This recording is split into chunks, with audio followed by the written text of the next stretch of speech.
جس میں ہم اس کے کلام کے شنوا ہوں۔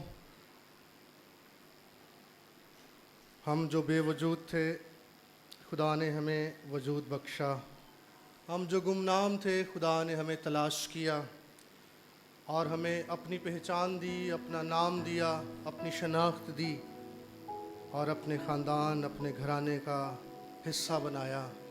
مقدسوں کے ہم میراث ہم ٹھہرے، خدا کے گھر میں آنے کا فضل ہم نے پایا، اس کے دسترخوان سے کھانے اور اس کے چشمے سے پینے کا شرف ہمیں ملا ہے۔ ایک اور صبح، ایک اور دن، ایک اور موقع آج صبح پھر خدا نے ہماری زندگی میں بخشا ہے۔ یہ خدا ان کی مہربانی ہے۔ آئیے اپنی نصیحت اور یاد دہانی کے لیے ایوب کی کتاب اور اس کا 23واں باب۔ ایوب کی کتاب اور اس کا 23واں باب، اس کی 17 آیات ہیں۔ پہلی آیت سے لے کر 17 آیت تک میں آپ سب کے لیے تلاوت کروں گا خدا کے کلام میں سے۔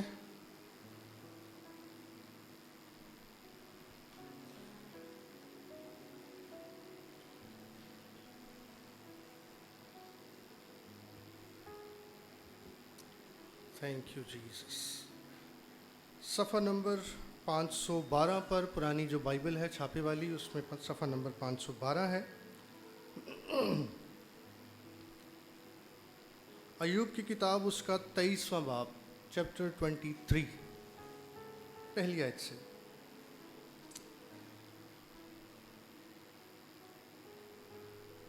تب ایوب نے جواب دیا، میری شکایت آج بھی تلخ ہے، میری مار میرے کراہنے سے بھی بھاری ہے۔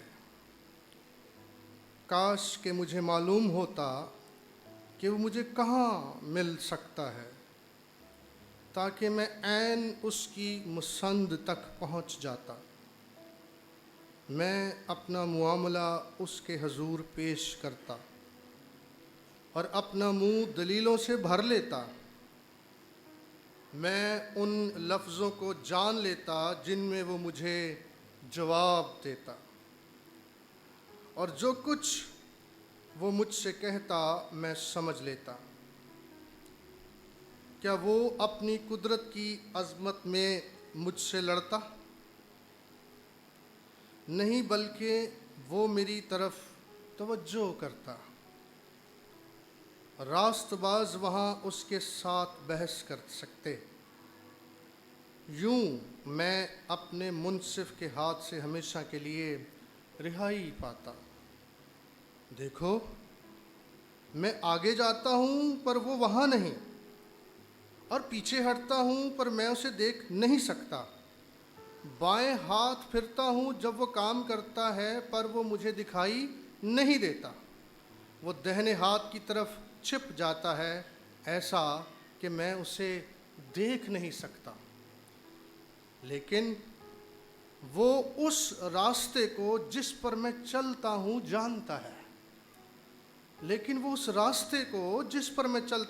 جانتا ہے، جب وہ مجھے تا لے گا تو میں سونے کی مانند نکل آؤں گا۔ میرا پاؤں اس کے قدموں سے لگا رہا ہے، میں اس کے راستے پر چلتا رہا ہوں اور برگشتہ نہیں ہوا۔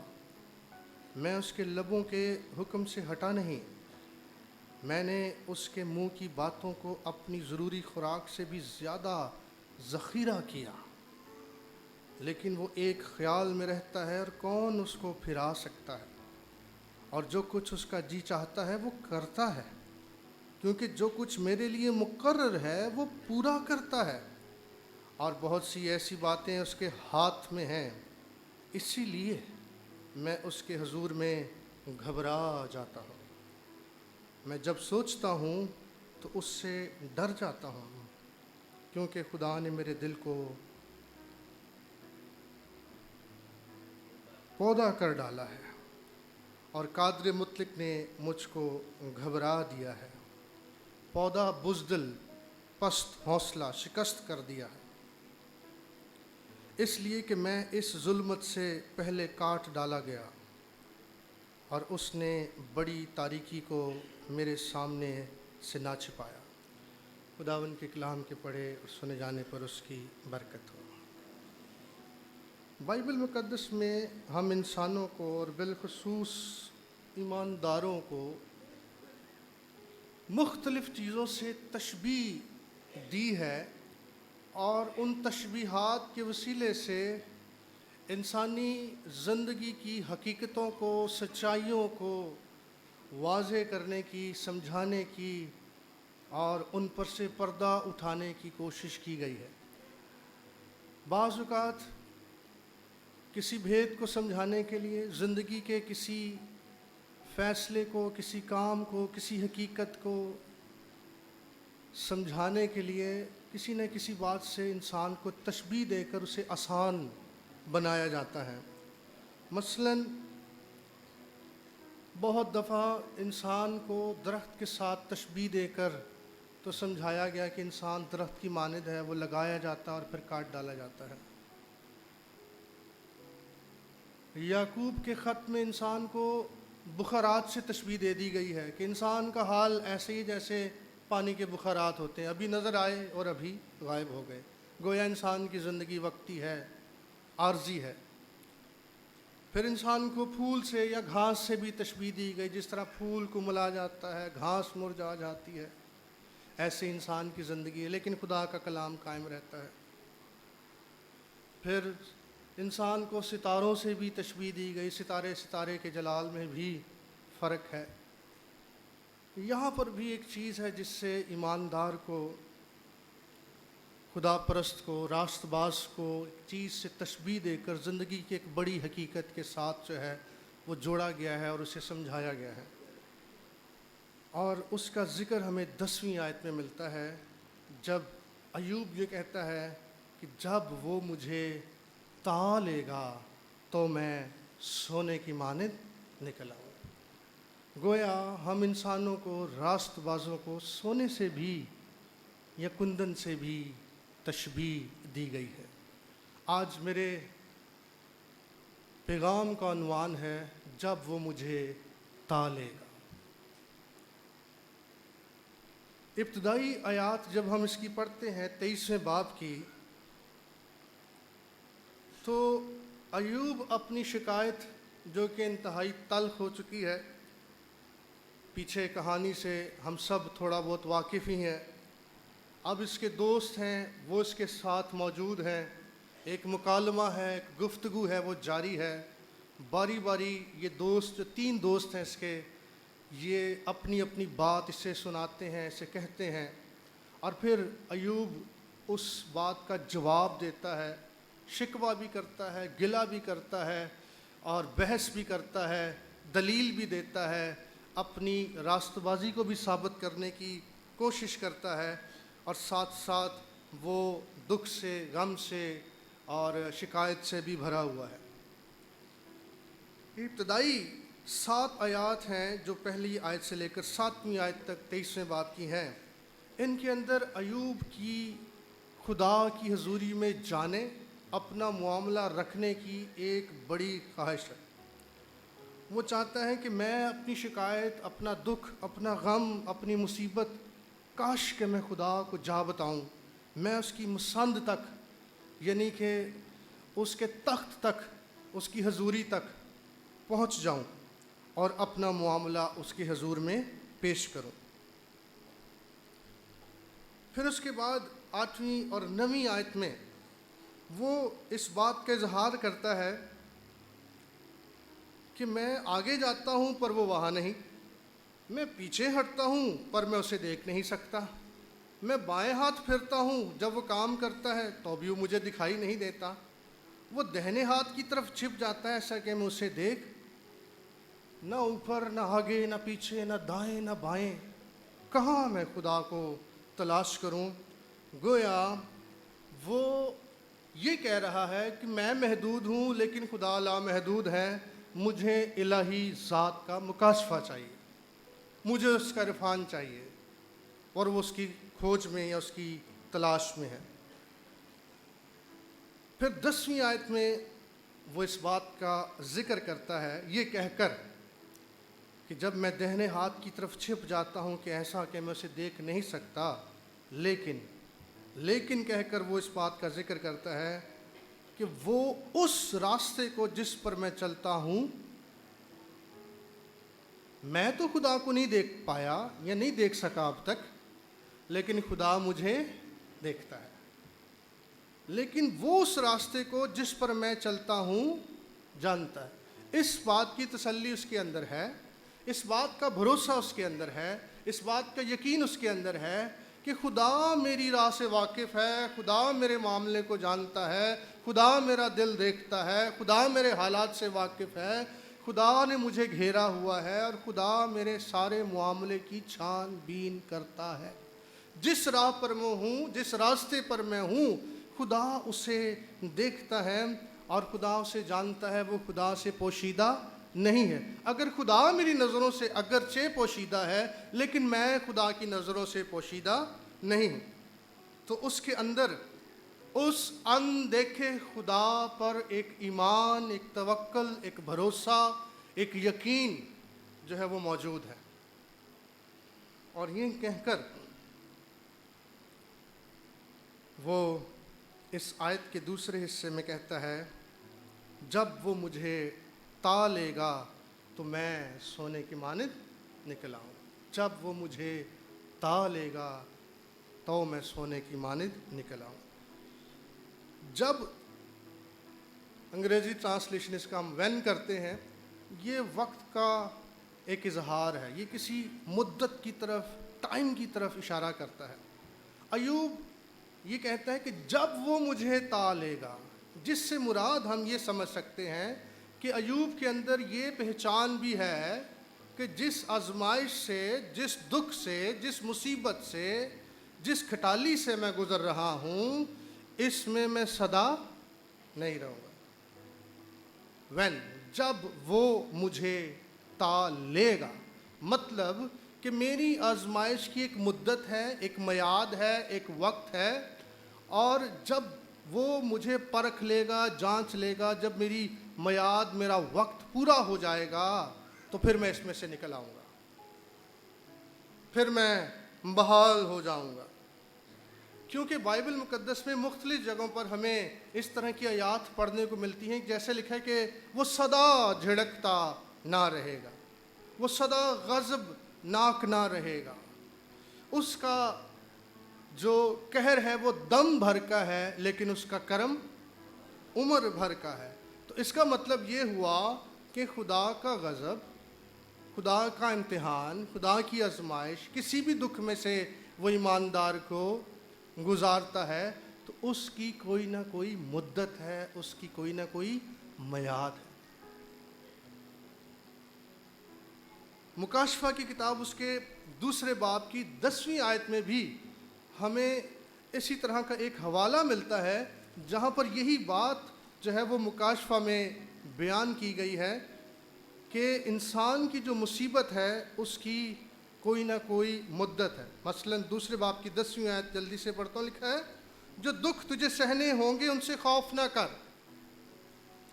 جو دکھ تجھے سہنے ہوں گے، سمرنے کی کلیسیا کو یہ پیغام ہے کہ جو دکھ تجھے سہنے ہوں گے ان سے خوف نہ کر۔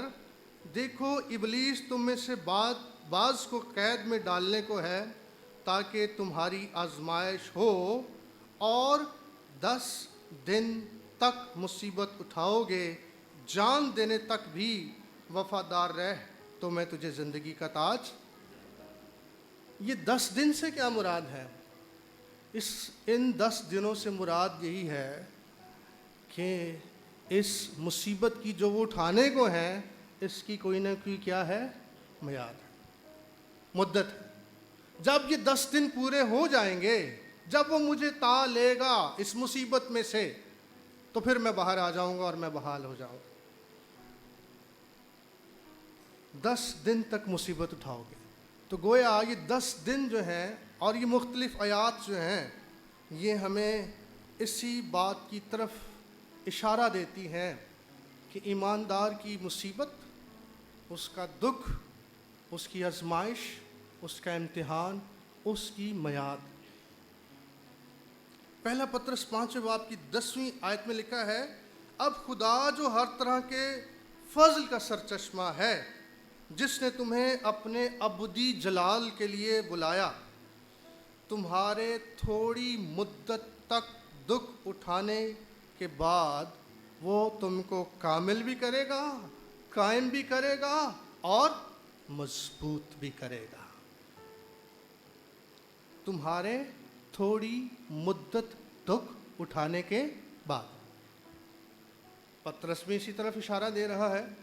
تو اس کا مطلب یہ ہوا، یہاں سے ہم یہ سچائی سیکھتے ہیں کہ ایماندار کی جو مصیبت ہے، اس کی جو آزمائش ہے، اس کا جو دکھ ہے، اس کی ایک میعاد ہے۔ خدا سرٹن کسی پیریڈ میں انسان کو، ایماندار کو کسی نہ کسی امتحان میں سے گزارتا ہے، اور پھر اپنے الہی مقاصد کی تکمیل کے بعد، جس پر آگے چل کر ہم بات کریں گے، وہ اسے نکال لیتا ہے۔ اگر وہ سدائی مصیبت میں ہے تو پھر تشویشناک بات ہے، پھر تشویشناک بات ہے، کیونکہ لکھا ہے کہ شریر جب گرتا ہے تو وہ گرا ہی رہتا ہے، وہ پڑا ہی رہتا ہے، اس کی مصیبت ختم نہیں ہوتی ہے۔ لیکن صادق کی یہ پہچان ہے، مصیبت صادق پر بھی آئے گی، وہ بھی گرے گا، لیکن خدا اسے کیا کر لے گا؟ کھڑا کرے گا، بحال کرے گا۔ when، جب۔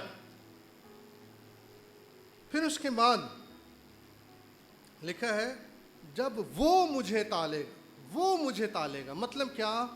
کہ ایوب کو یہ بھی پتا ہے کہ مجھے تانے والا کون ہے، وہ سے کون ہے؟ خدا۔ اس کو پتا ہے میں کس کے ہاتھ میں ہوں؟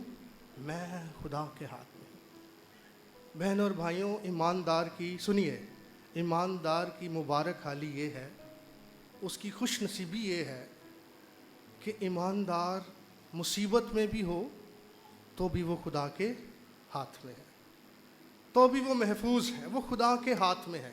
دکھ میں سے گزرے، مصیبت میں سے بھی گزرے، تو بھی وہ خدا کے ہاتھ میں ہے۔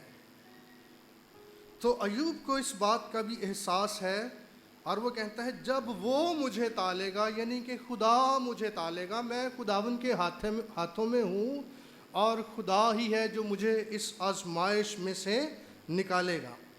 اور اسے اس بات پر فخر بھی ہے، اس بات پر بھروسہ بھی ہے، اور اس بات کی تسلی بھی ہے، جب وہ مجھے، یہ اس کا اور خدا کا ایک تعلق ہے، ایک ریلیشن ہے جو وہ یہ بیان کر رہا ہے ان دو الفاظ کے اندر، جب وہ مجھے تالے گا۔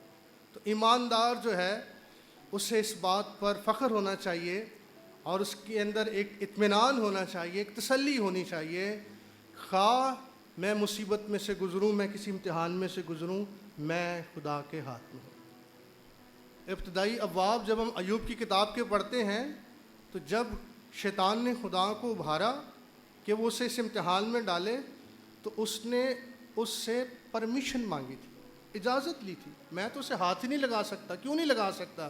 تو نے اس کے چوگرد کیا بنائی ہوئی ہے؟ باڑ بنائی ہے۔ یہ ہے خدا کے وہ محفوظ ہاتھ، یہ ہے اس کا تحفظ۔ بغیر خدا کی پرمیشن کے ایماندار کو، صادق کو، راست باز کو ابلیس چھو نہیں سکتا ہے۔ خدا نے کہا جا، میں نے باڑ ہٹا دی، پھر وہ اس لائق ہوا کہ وہ ایوب کو چھو سکا۔ تو ایوب کو اس بات کا احساس ہے کہ جب وہ مجھے تالے گا، وہ مجھے تالے گا۔ تالے گا، اس کے لیے مختلف میں نے تراجم دیکھے جن میں مختلف معنی جو ہے وہ بیان کیے گئے ہیں، جس میں ایک تو سادہ سا لفظ ٹیسٹ ہے، پھر ایگزامن ہے، پروو ہے، ٹیمپٹ ہے، ٹرائی ہے، ٹرائل ہے، اور ایک اس کا ترجمہ انویسٹیگیشن بھی کیا گیا ہے، جانچ پڑتال۔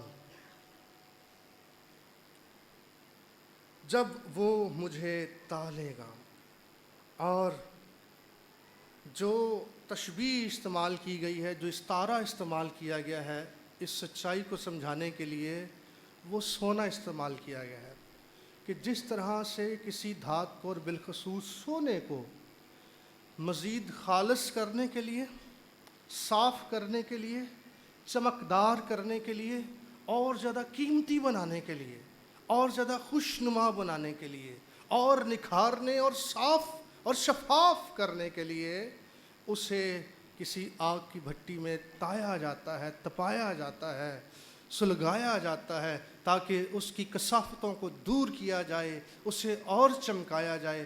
ایسے ہی خدا مجھے تائے گا، میرا ایگزامن کرے گا، مجھے جانچے گا، مجھے پرکھے گا، مجھ پر کام کرے گا، اور جب وہ مجھے پوری طرح سے تالے گا تب میں کسی خالص پیور سونے کی مانند جو ہے وہ نکل آؤں گا، اور میں نکھر جاؤں گا، میں صاف ہو جاؤں گا۔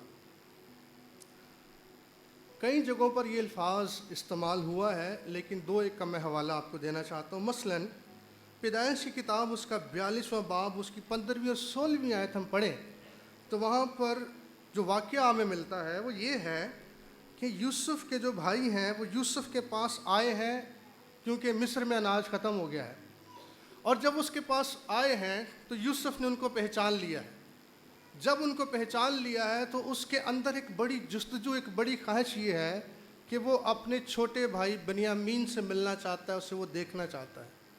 لہٰذا وہ اپنے بھائیوں سے مخاطب ہو کر کہتا ہے کہ تم، مجھے لگتا ہے کہ تم اس ملک میں جاسوس بن کر آئے ہو۔ چونکہ تم اس ملک میں جاسوس بن کر آئے ہو لہٰذا تمہاری آزمائش ہوگی۔ وہاں پر یہی لفظ تالے کا استعمال ہوا ہے اصل زبان میں۔ تمہاری آزمائش ہوگی، تم پرکھے جاؤ گے۔ 15ویں اور 16ویں آیت دونوں جگہوں پر یہ لفظ استعمال ہوا ہے۔ ایک جگہ اس کا ترجمہ ہوا ہے آزمائش ہوگی، اور دوسری جگہ 16ویں آیت میں اس کا ترجمہ یہ ہوا ہے، آگے وہ کہتا ہے 16ویں آیت میں، تاکہ تمہاری باتوں کی، جو کچھ تم کہہ رہے ہو، تمہاری باتوں کی تصدیق ہو جائے۔ ایک ٹرانسلیشن اس کا تصدیق ہوا ہے، یعنی کہ چیک ہو جائے، پتہ چل جائے جو کچھ تم کہہ رہے ہو وہ 100% درست ہے یا نہیں، تم واقعی ہی صادق ہو کہ نہیں۔ تو ان کی صداقت کے پرکھے جانے کے لیے اس لفظ کا وہاں پر استعمال ہوا ہے، اور یہاں پر بھی ایوب کی صداقت ہی پرکھی جا رہی ہے۔ اوس کی سرزمین پر ایوب کی مانند راست باز، کامل، بدی سے دور رہنے والا، خدا سے ڈرنے والا کوئی شخص، تو بھی اس کی اس راست بازی کا، اس صداقت کا امتحان ہو رہا ہے، تصدیق کی جا رہی ہے کہ واقعی وہ کس حد تک راست باز ہے۔ لہٰذا تمہاری آزمائش اس طرح کی جائے گی کہ تم جاؤ اور اپنے سب یہیں رہ جاؤ، کوئی ایک جائے اور اپنے اس بھائی بنیامین کو لے کر آئے، تاکہ تمہاری باتوں کی کیا ہو جائے، تصدیق ہو جائے، پتہ چل جائے واقعی تم سچے ہو کہ نہیں۔ جب بنیامین آ جائے گا تو مجھے پتہ چل جائے گا کہ تم سچے ہو، تم درست ہو، تم راست ہو۔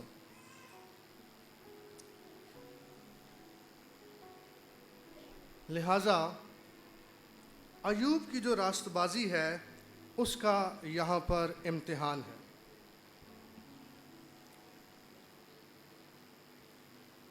اور اس تالیگا میں 5 کہہ لیں ایسی آزمائشیں ہیں، 5 ایسی بھٹیاں ہیں جن میں سے اس کو تایا گیا، آزمایا گیا، ان میں اس کو ڈالا گیا، اس کو پرکھا گیا، اور ان کا میں آج صبح ذکر کرنا چاہتا ہوں۔ 5 آزمائشیں، 5 ایسی کہہ لیں بھٹیاں ہیں جن میں سے اس کو گزارا گیا، تایا گیا، پرکھا گیا، تاکہ پتہ چلے کہ واقعی ایوب کتنا راست باز ہے، کس حد تک راست باز ہے، اور پھر جہاں جہاں کمی ہے اسے بھی دور کر کے، ان کثافتوں کو دور کر کے اسے اور زیادہ کیا کر لیا جائے، اور پیوریفائی کر لیا جائے۔ آج اس شخص کو، حضرت ایوب کو، اہل اسلام، مسیحی اور اہل یہود سب اس کو نبی مانتے ہیں، اور جو معیار، جو مقام اس شخص کا ان تینوں مذاہب میں ہے اس سے میں اور آپ واقف ہیں۔ اس کے صبر کی، اس کے امتحان کی دنیا آج بھی مثال دیتی ہے۔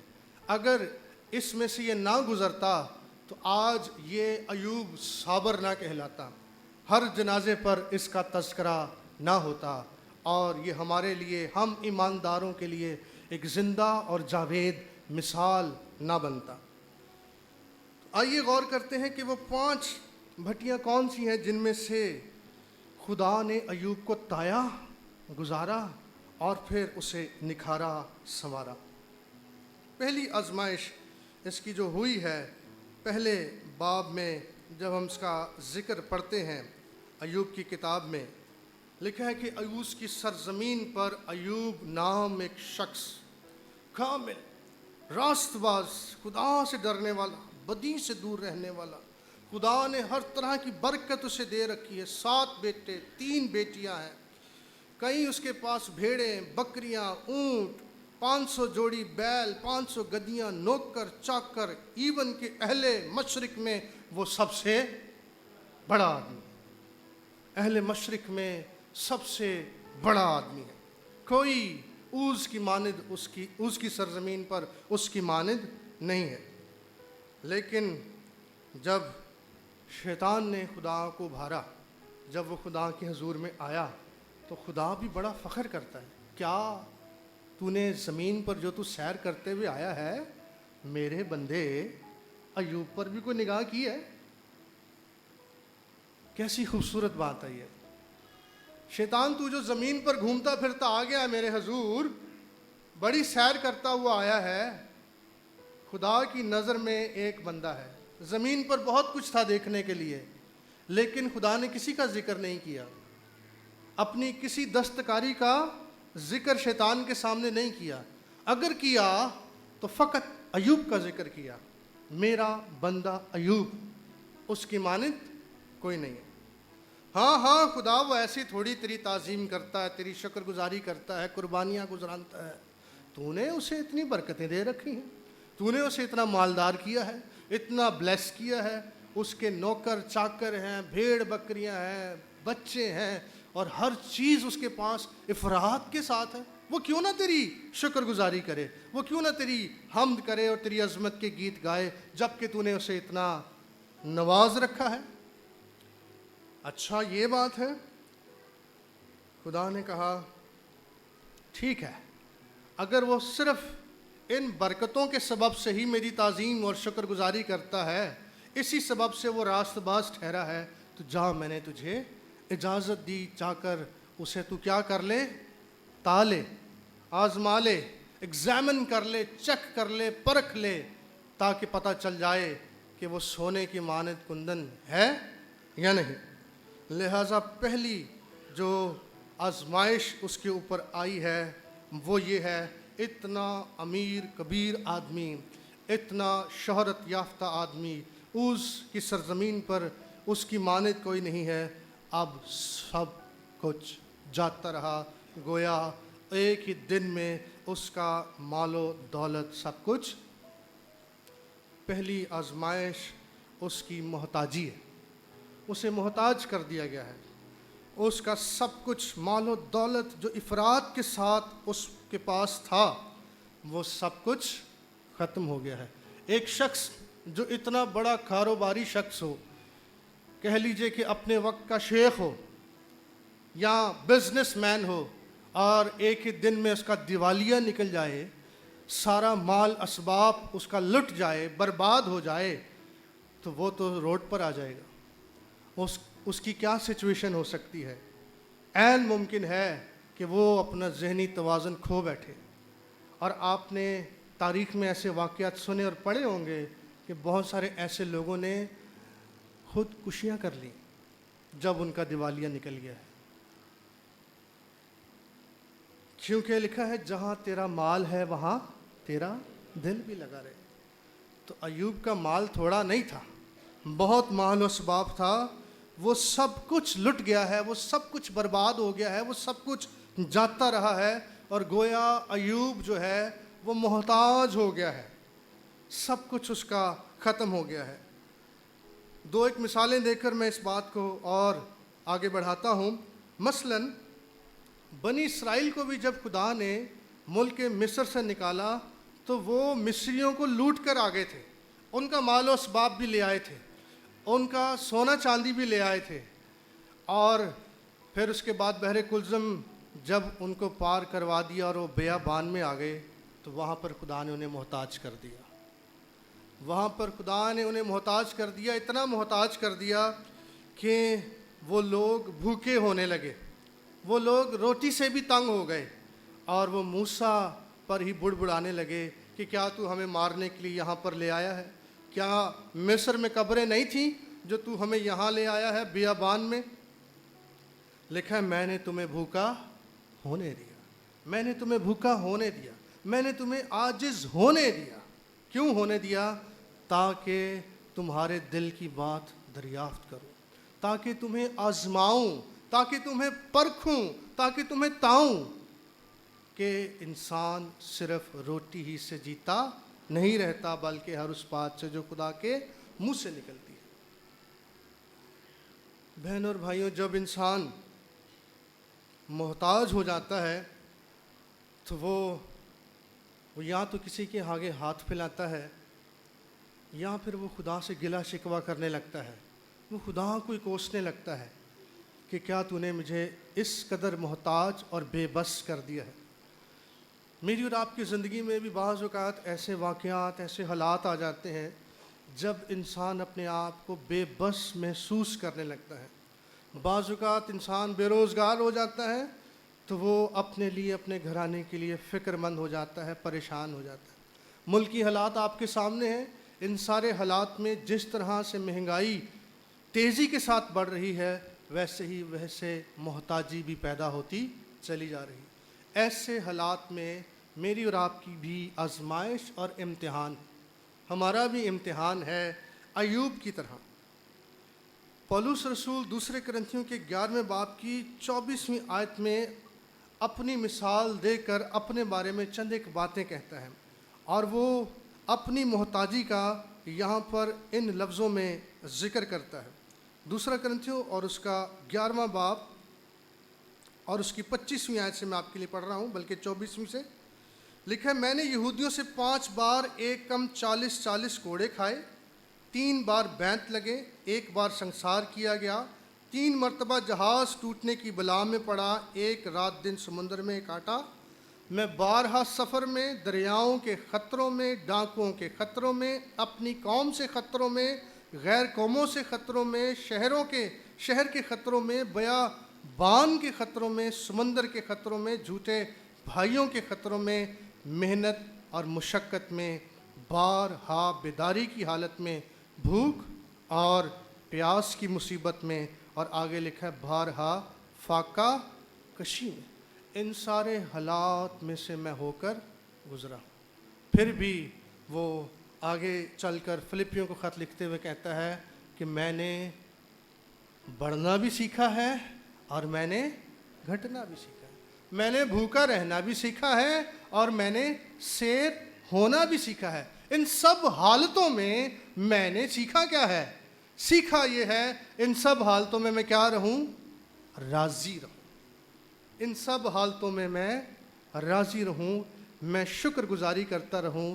جس طرح ایوب نے ان سب حالتوں میں کہا خداوند نے دیا اور خداوند نے لیا, خداوند کا نام مبارک. آسان نہیں ہے یہ کہنا, ہم یہاں سے پڑھ لیتے اور کہہ لیتے ہیں, لیکن جب انسان ان حالات سے دوچار ہوتا ہے, ان مصیبتوں سے گزرتا ہے, تو پھر اسے پتہ چلتا ہے کہ وہ کتنے پانی میں ہے. دوسری جو اس کی مصیبت تھی یا دوسری اس کی جو کٹالی تھی وہ یہ تھی کہ سب کچھ اس کا جہاں مال و دولت ختم ہوا وہاں ایک اور بڑی مصیبت یہ آئی.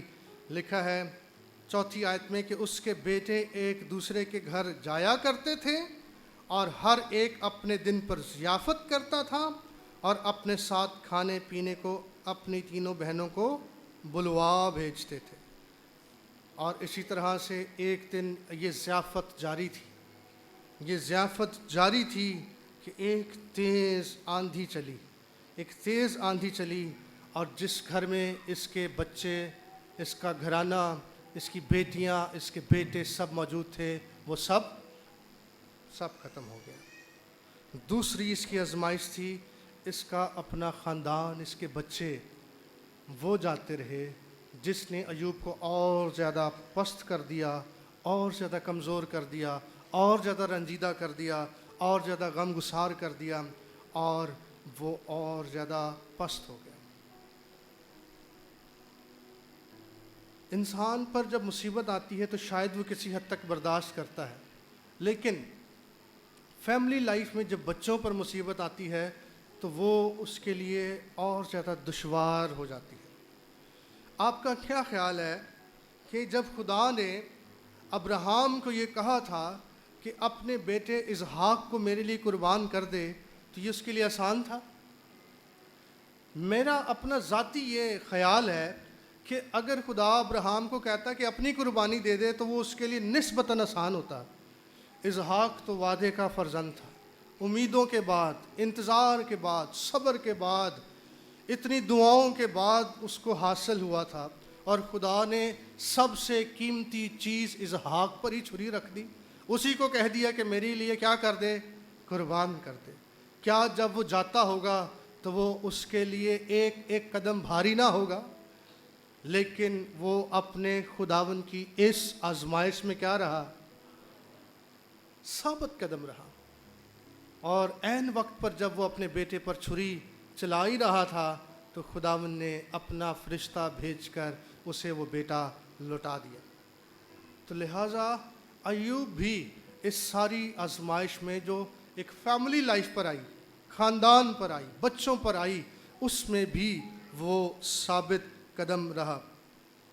مصرف بیٹے کی کہانی میں بھی جب وہ بیٹا واپس آیا ہے، آپ دیکھیں کہ باپ کے جو جذبات ہیں، جو احساسات ہیں، وہ قابل غور ہیں۔ باپ بیٹے کا منتظر ہے، اور جو ہی اس نے اپنے بیٹے کو آتے ہوئے دیکھا ہے تو والہانہ انداز میں وہ دوڑتا ہوا گیا ہے تاکہ اپنے بیٹے کو جا کر گلے لگا لے، اور شاید بیٹا اس حالت میں ہے کہ وہ پہچاننے کے لائق نہیں رہا ہے۔ تصور کی آنکھ سے دیکھیے، اس کے کپڑے پھٹے ہوئے ہیں، اس کی جوتی ٹوٹی ہوئی ہے، اس کا حشر بگڑا ہوا ہے، اور ایسے حالات میں بھی مصرف بیٹے کے باپ نے دور سے ہی اپنے بیٹے کو پہچان لیا ہے۔ بیٹا آ کر اپنا دکھڑا روتا ہے، اے باپ اب تو میں تیرا بیٹا کہلانے کے لائق بھی نہیں رہا ہوں، اب تو مجھے نوکروں جیسا ہی کر لے۔ لیکن باپ اس کی کسی بات کو سننے کے لیے تیار نہیں ہے، اور وہ اپنے نوکروں کو حکم کرتا ہے، جلد کرو، جلد از جلد میرے بیٹے کے لیے کپڑا لاؤ، اسے غسل دو، اسے جوتا پہناؤ، اس کے کپڑے بدلو، ایک ضیافت کا انتظام کرو، پلا ہوا بچڑا جلد قربان کرو، میرا بیٹا جو مر گیا تھا وہ زندہ ہو گیا ہے اور وہ لوٹ آیا ہے۔ یہ باپ کی محبت ہے کس کے لیے؟ اپنے بیٹے کے لیے۔ حالانکہ بیٹا نافرمان ہے، سب کچھ برباد کر چکا ہے، اپنا حصہ لے چکا ہے، لیکن یہ ایک باپ کے جذبات ہیں۔ ایوب کا حال ہم کیا سمجھتے ہیں کہ اتنا سا ہم جب پڑھ لیتے ہیں، اس کے 7 بیٹے تھے۔ اس کا کتنے بیٹا؟ ایک بیٹا مرا تھا، ایوب کے 7 بیٹے مر گئے تھے، اور 3 بیٹیاں بھی تھیں، اور عین ممکن آگے ان کی بھی اولاد ہو۔ گویا ایوب کا نام و نشان صفحہ ہستی سے مٹ گیا ہے، اس کا نام لے کر چلنے والا آگے کوئی باقی نہیں رہا ہے۔ پھر بھی یہ مرد ایمان، مرد خدا کہتا ہے، خدا نے دیا تھا، خدا نے لے لیا ہے، فقط اسی کا نام مبارک ہو، وہی جلال پائے۔ اس آزمائش میں بھی یہ کیا رہا؟ ثابت قدم رہا۔ تیسری جو پھر یہاں پر بھی بات جب نہ بنی، اور پھر دوبارہ جب شیطان خدا کی حضوری میں آیا ہے تو اس نے کہا، اب سنا۔ اس نے کہا، دیکھ تو نے اسے کہا تھا چھونا نہیں، سب کچھ تو لے سکتا ہے، فقط تو اسے چھو نہیں سکتا۔ آئے خداوند، ہڈی کے بدلے ہڈی، گوشت کے بدلے گوشت، اب ذرا تو مجھے چھونے کی اجازت دے، پھر میں دیکھتا ہوں کہ وہ تیری تکفیر کرتا ہے یا نہیں۔ خدا نے کہا، اچھا یہ بات ہے، یہ بھی کر کے دیکھ لے۔